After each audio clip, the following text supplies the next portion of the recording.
Hey, good morning. Hey, if you're new here, joining us online, we're really glad that you're here. I'm Charlie, the lead pastor, and just glad that all of you are worshiping with us, whether it's in the room, you're streaming with us live, or you're watching us later. Really glad that you are with us, and we are week 2 into our series on marriage and relationships. And as always, I start doing one of these series and just kind of countless stories and illustrations from my own marriage and from couples that we have spent time with to start popping into my mind. And there's 2 in particular that kind of hit me for this week. And as a disclaimer, I just want to make sure we guys clear. I'm not going to tell any stories about anybody that you know, and I'm not going to tell any stories about you or hide them. So it's like if I say, and it's this couple that I did pre-marriage counseling with, and you're going to be like, did you say that? Like, it's not you, it's none of you, so just turn off your curiosity meter. That'd be great. It was when I first moved here, and it was one of the first couples that I'd had the opportunity to marry. And, we're doing pre-marriage counseling with them. They were meeting me at the old church building, and I don't exactly remember what topic I had in mind for that day, but as soon as they walked in, it took me about 15 seconds to realize I didn't need to bring a topic up. They brought the topic with them. There was just a lot of stress, and you could tell that they were really upset with each other. And so you just kind of start with, hey, so what's up? Just to try to get it out of them. And he goes, man, you will not believe it. She's just being ridiculous. She's being completely ridiculous. There's this movie that we both really like, and I saw it on sale, the DVD, and I bought it, and she's freaking out about it. And I'm like, okay.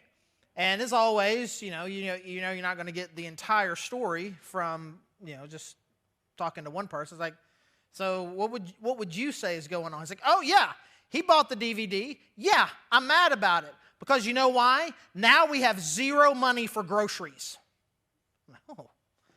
I'm like, dude, that's a little different than I just wanted to buy a movie. Like if you spent your food money on it. And so now we're just having this conversation, right? And we'll talk a little bit more. I'm just going to kind of preview both these stories, talk a little bit more, kind of get into the heart of the message, kind of the core of these struggles.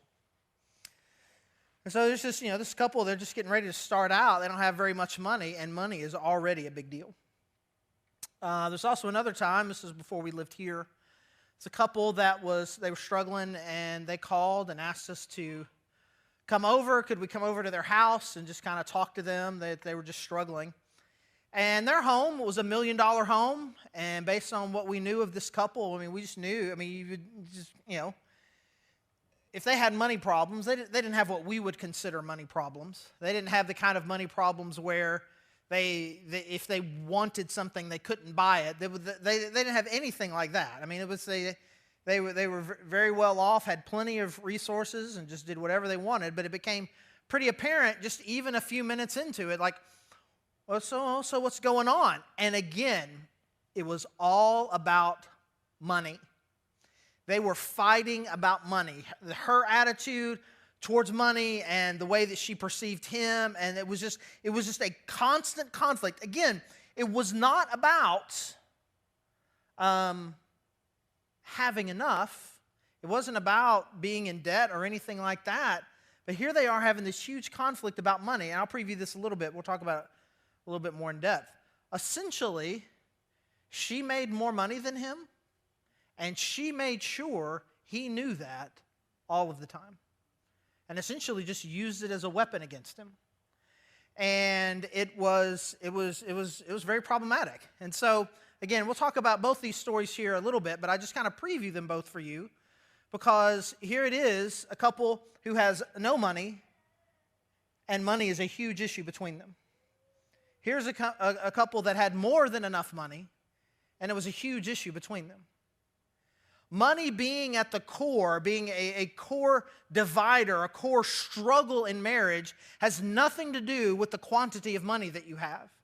You cannot say, well, we don't have enough money to fight about. Or you can't say, oh, we got all the money we need. Of course we're not going to fight about it. It does not matter how much money that you have. Marriage after marriage after marriage, one of the top things that marriages fight about, one of the top reasons why marriage and families break up is over money. And if you don't know, if you weren't here last week, essentially that's kind of how we decided to make this series. I just did some research and tried to find what were like the top 5 reasons why marriages split up.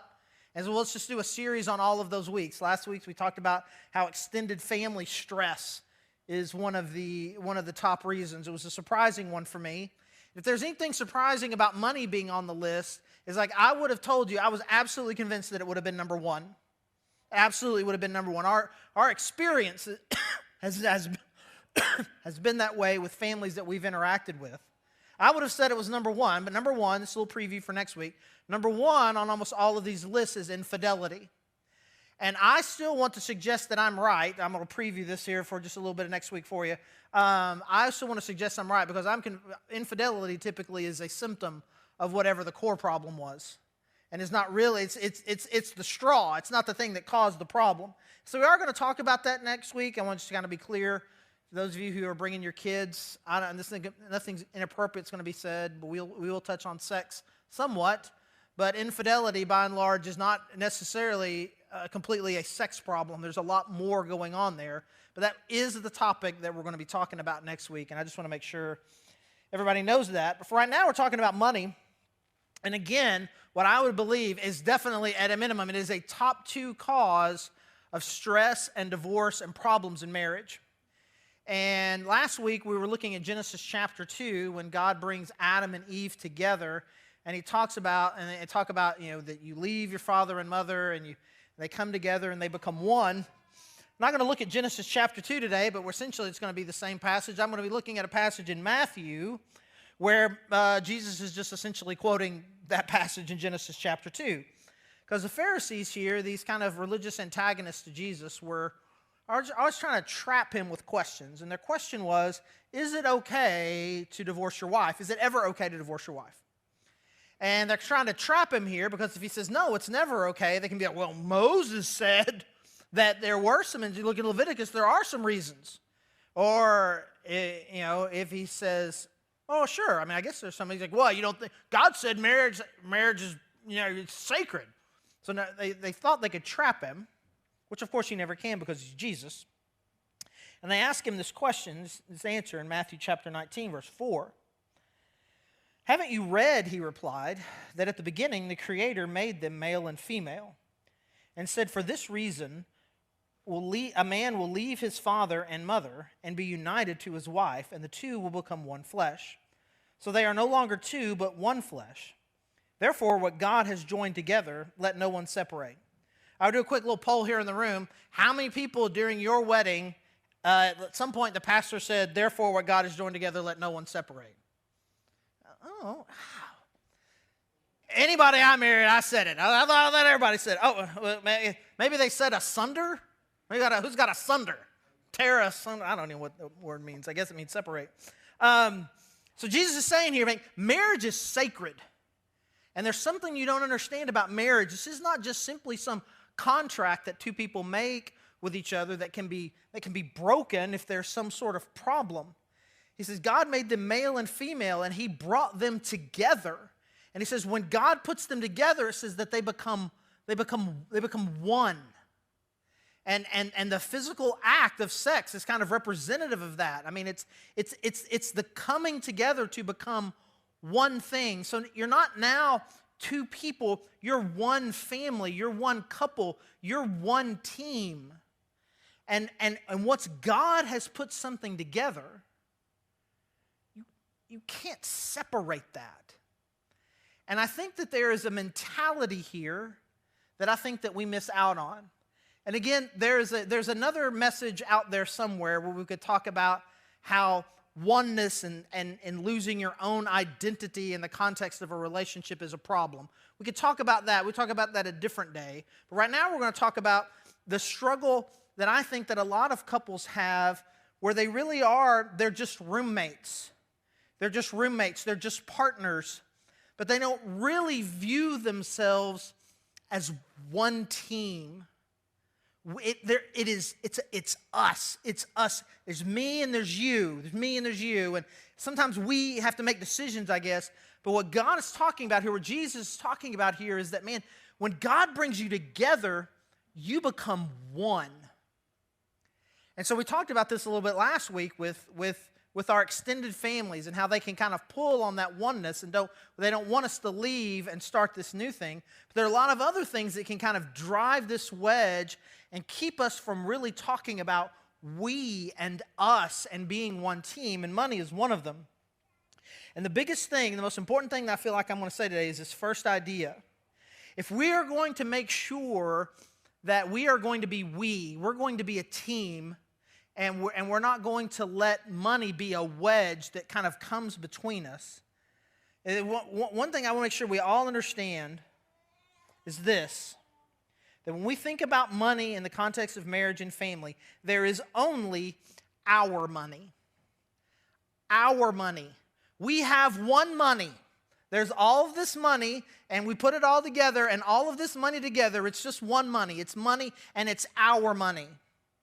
There's not your money and my money. There's not the money I make, and that's my money, and there's the money that you make, and that's your money. There's only our money, and whoever's name is on the check is irrelevant.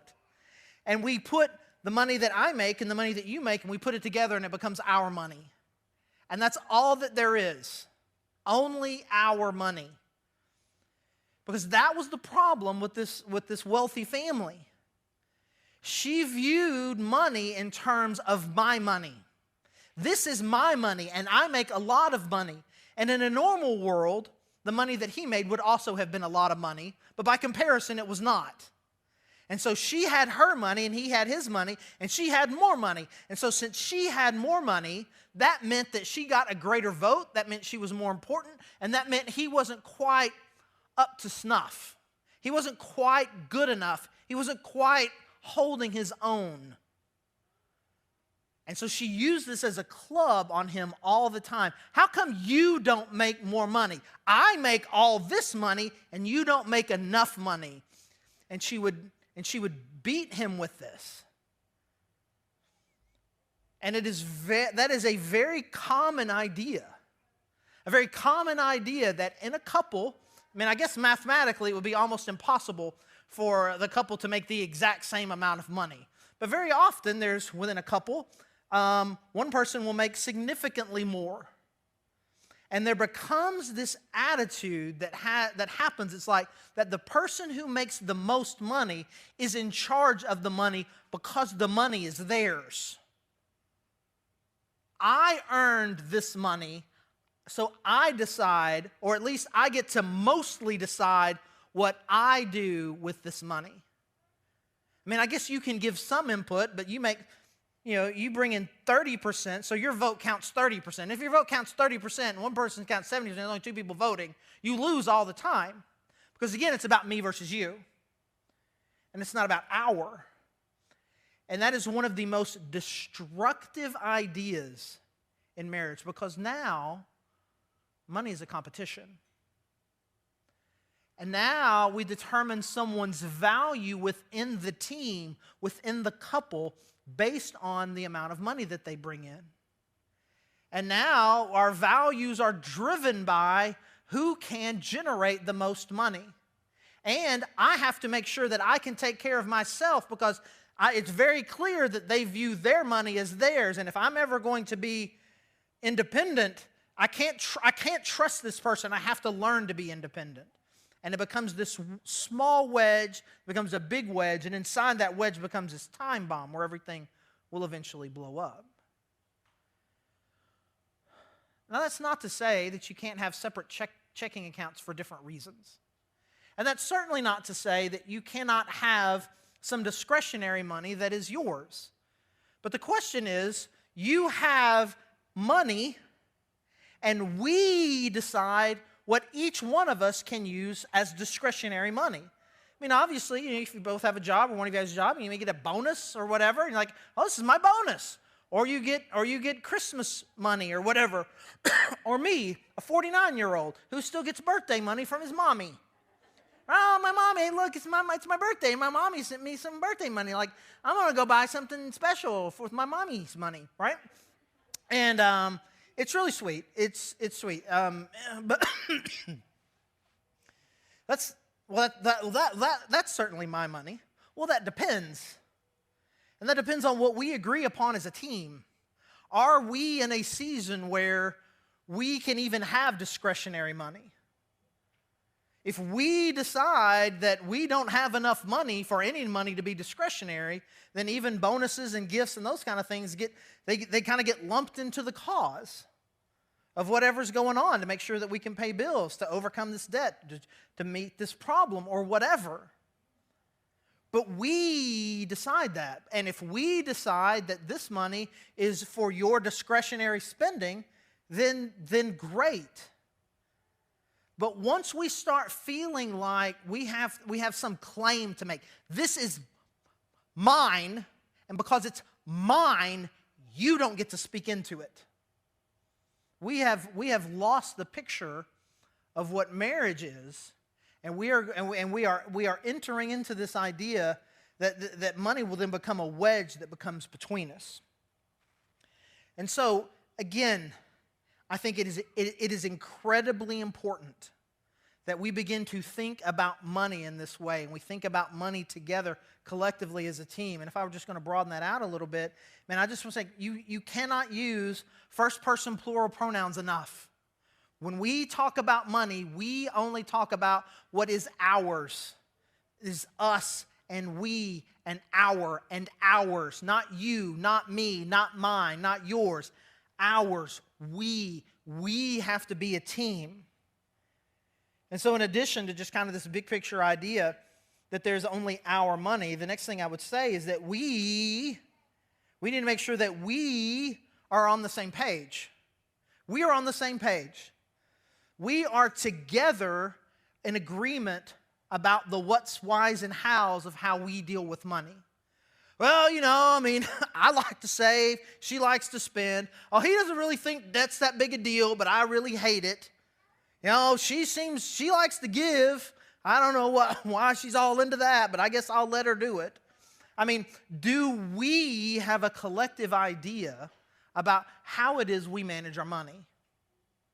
And that we are completely and totally on the same page about this. And one of the primary ways that this has come up historically for Heidi and I, as we've observed a lot of couples who have money problems in their marriage, one of the biggest things that seems to always come up is who is the one that is in charge of managing the finances. When the bills come in, who pays them? If there's some challenging situation that you're going through, where you're like, okay, we got to move money around, we got to do this, okay, we got to pay this debt down, we got this unexpected bill. How are we going to handle that? Who is in charge of that? When the bills come in, when things need to be deposited, when checks need to be sent, when we need to get online and pay all the bills, who's in charge of that? And here's the next question. Is the person who is in charge of that, do they want to be? Because way more often than not, the person who is in charge of managing the finances is there by default. Because one of them, typically the dude, is like, oh man, I'm not good at anything. I'm an idiot. I can barely keep up with myself. I can't. She's real smart and good, and she can remember things, and so she's in charge. And there's just enough self-deprecation in there, and just enough flattery where it makes it sound like it's a good. Well, I'm kind of dumb, and she's real smart, so we do it because she's smart. Well, that's not what's going on there. It is just pure abdication. I don't want anything to do with this. Oh no, she's the one that's got all the opinions. She's always the one that's getting all bent out of shape if we don't pay the electric bill. And then it's like, so I think if you're going to have all these opinions about paying bills on time, then you should be the one that has to do it. And then, because there's not some great team decision that's made here, where we have decided that the best process for us in managing our bills and managing our monies is this, then what tends to happen is it is put upon someone and they feel alone and unsupported. And it causes a huge conflict. Maybe not today, maybe not next week, but one day. One day you will find yourself in our living room talking about it, talking with a counselor, talking with a friend, talking with someone else. And it comes down to we don't agree on what our plan needs to be for managing our money. And so if there's a piece of practical advice that I would like to give, it would be this simple. If you are the one who is not in charge of paying the bills, some point in the next couple of days, go to the person who is and say, do you feel good about this? And you will get one of